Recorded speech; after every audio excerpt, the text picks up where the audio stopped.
In the aftermath of the Night King's attack on Eastwatch, Tormund and Gendry are able to flee the scene. Beric Dondarrion stays behind to fight the White Walkers. Night King attacks Castle Black and Viserion starts killing crows. Edison Tollett is killed by a White Walker. Beric kills that White Walker and supposedly dies later. Tormund and Gendry ride for Winterfell as blue flames engulf Castle Black in the background. In the second scene, Daenerys, Jon, Tyrion, Davos, Jorah, Brienne, Podrick, Hound, and Varys arrive in Winterfell. Davos remarks that it has gotten much colder and darker since he left with Jon. Jon and Arya are first reunited. Daenerys meets Sansa and Sansa asks whether she and Jon are in love now. Daenerys doesn't give a proper response to that. Sansa doesn't seem too pleased with Jon returning to Winterfell in Daenerys' presence. Jon notices this and chats with her. She mentions Littlefinger's death and how he betrayed them right under their nose. She says it is plain stupid to work together with Cersei Lannister. The Hound and Arya also have a conversation with each other.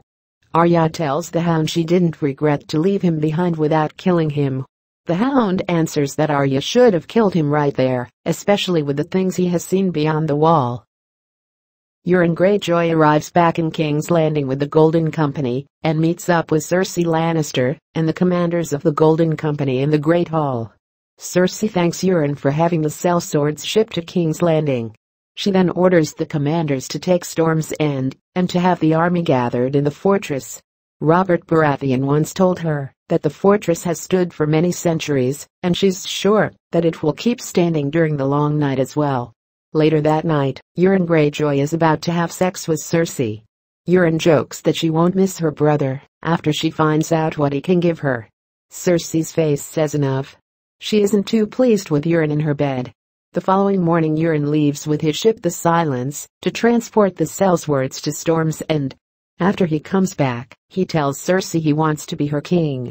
Inside the Silence, Euron has a conversation with Yara Greyjoy about Cersei.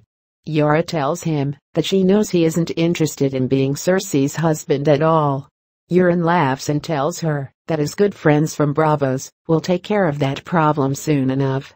Actually, when he was in Essos, he hired the Faceless Men to kill Cersei for him. In Winterfell, Daenerys, Jon, Sansa, Tyrion, Davos, Sam, Varys, the Northern Lords and the Knights of the Vale gather in the Great Hall. Sam reunites with Jon and the two share a hug. Jon tells Sam that he's glad to have him back. The Northern Lords aren't too pleased to accept Daenerys as their queen. Daenerys defends herself very well, but she doesn't get the support of the North just yet. Lyanna Mormont tells Daenerys that she will never call her Your Grace, because she only knows one king, and that's Jon Snow, the king in the North. Tyrion smiles and mentions that she's a ferocious girl, on which Jorah replies that Mormonts don't stand back for anything. Jon tells them there's no time to argue with each other, and brings up that there hasn't been a word from the Lannister army yet. Sansa responds that she warned them not to trust Cersei Lannister.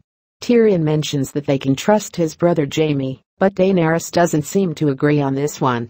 The group discusses how they will defend the North against the Night King's army.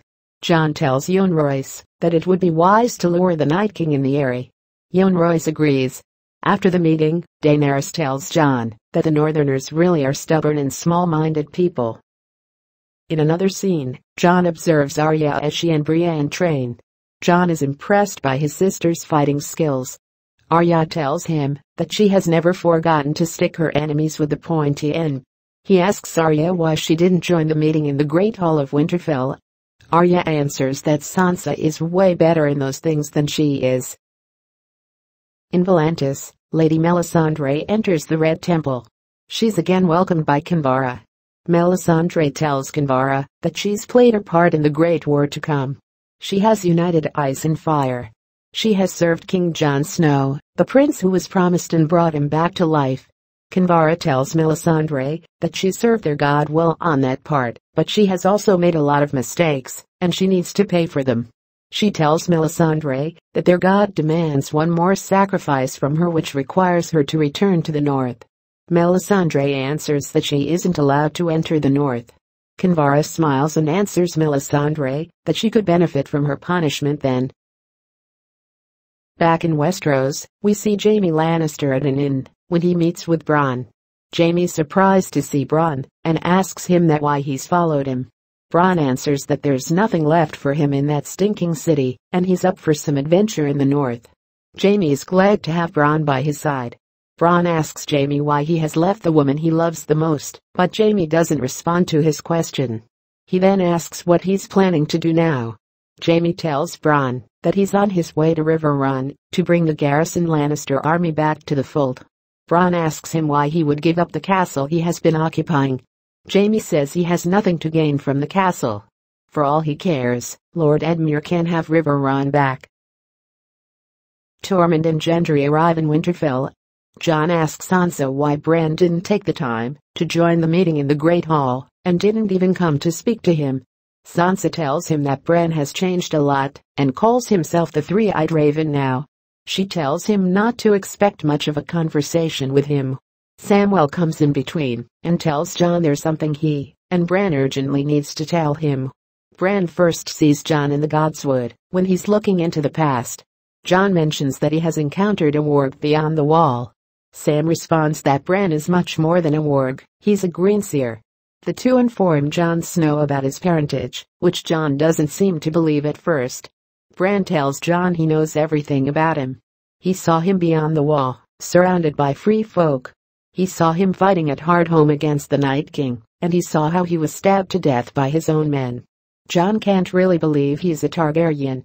Sam tells him that he's the one with the right claim to the Iron Throne, not Daenerys Targaryen, and the episode ends. To receive leaks of the next season 8 episodes in your newsfeed, hit the subscribe button below. If you like this video, please share it.